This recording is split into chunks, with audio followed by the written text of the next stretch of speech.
In this video, I'm going to demonstrate how you can render out a nice high quality image using Iray.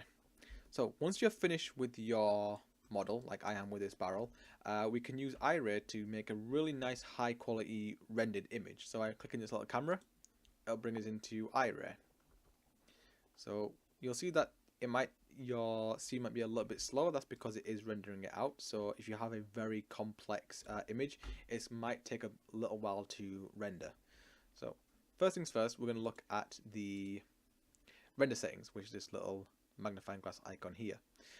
You'll see that at the moment it tells you the status of what it's if it's rendering or not, or if it's complete. You can actually increase the time that it takes to render out. So for a simple model like this, it won't take too long to fully render out, so you can increase the max time it spends rendering from 10 seconds to 20 seconds to minutes or even hours if need be. With something as simple as this, I wouldn't really need much time. Maybe 20 seconds will be just enough. But if you really do have a highly complicated mesh with various different shaders and very different effects, you're going to need a lot more time than 20 seconds. You might need a couple of minutes just to get a really decent image. Otherwise you might see some noise. So if you do see some noise, just increase the max time and you'll get a much better quality image. Here as well, what we can do is we can override the viewport resolution. So I've already set it to 2048 by 2048 because I might use this as like as a study, or I might want to use it for my portfolio piece as well. So by overriding it, see, you've got his black bars here now, so we can just kind of like center our image like so. Once you're happy with it, you can just save it out. So if you can go to save render, it will save it out as a PNG.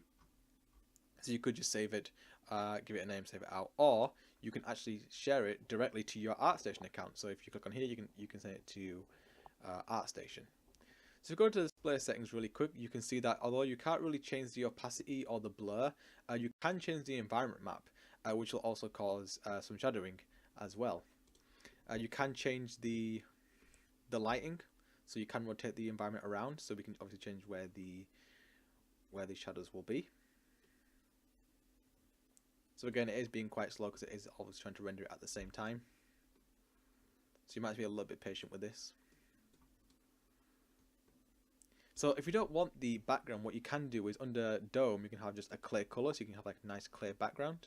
You can also change that color as well, so if you want to make it a bit darker, you can do.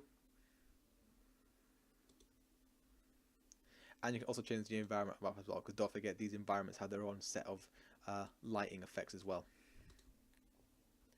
At the bottom, we can change the field of view for the camera. So we can increase and decrease that. The focus distance as well. And even the aperture, which might cause it to just blur out a little bit. And you can add some post-processing effects as well.